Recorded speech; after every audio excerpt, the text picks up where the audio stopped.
من أجل ذلك كتبنا على بني إسرائيل أنه من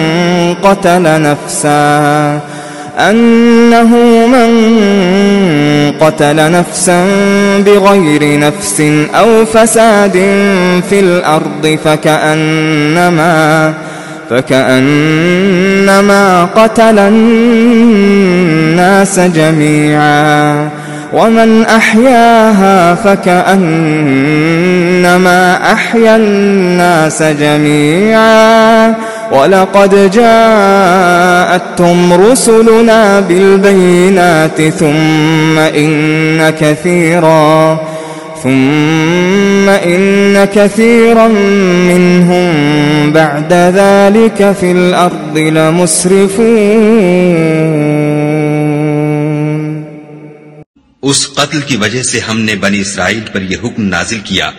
کہ جو شخص کسی کو ناحق قتل کرے گا، یعنی بغیر اس کے کہ جان کا بدلہ لیا جائے یا ملک میں خرابی کرنے کی سزا دی جائے،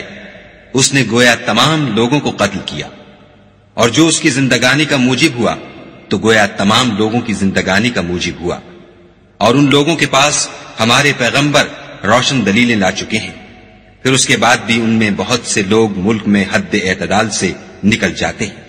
انما جزاء الذين يحاربون الله ورسوله ويسعون في الأرض فسادا أن يقتلوا أو يصلبوا أو تقطع أيديهم وأرجلهم من خلاف أو ينفوا من الأرض ذلك لهم خزي في الدنيا ولهم في الآخرة عذاب عظيم۔ جو لوگ خدا اور اس کے رسول سے لڑائی کریں اور ملک میں فساد کرنے کو دوڑتے پھریں، ان کی یہی سزا ہے کہ قتل کر دیے جائیں یا سولی چڑھا دیے جائیں، یا ان کے ایک ایک طرف کے ہاتھ اور ایک ایک طرف کے پاؤں کاٹ دیے جائیں یا ملک سے نکال دیے جائیں۔ یہ تو دنیا میں ان کی رسوائی ہے، اور آخرت میں ان کے لیے بڑا بھاری عذاب تیار ہے۔ إلا الذين تابوا من قبل أن تقدروا عليهم فاعلموا أن الله غفور رحيم۔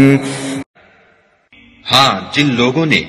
اس سے پیشتر کہ تمہارے قابو آ جائیں توبہ کر لی تو جان رکھو کہ خدا بخشنے والا مہربان ہے۔ يا أيها الذين آمنوا اتقوا الله وابتغوا إليه الوسيلة وجاهدوا في سبيله لعلكم تفلحون۔ اے ایمان والو، خدا سے ڈرتے رہو اور اس کا قرب حاصل کرنے کا ذریعہ تلاش کرتے رہو، اور اس کے رستے میں جہاد کرو تاکہ رستگاری پاؤ۔ ان الذين كفروا لو ان لهم ما في الارض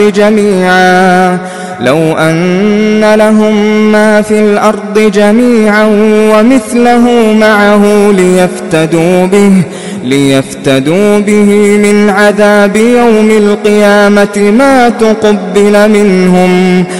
تقبل منهم ولهم عذاب أليم۔ جو لوگ کافر ہیں، اگر ان کے پاس روئے زمین کے تمام خزانے اور اس کا سب مال و متاع ہو، اور اس کے ساتھ اسی قدر اور بھی ہوتا کہ قیامت کے روز عذاب سے رستگاری حاصل کرنے کا بدلہ دیں، تو ان سے قبول نہیں کیا جائے گا،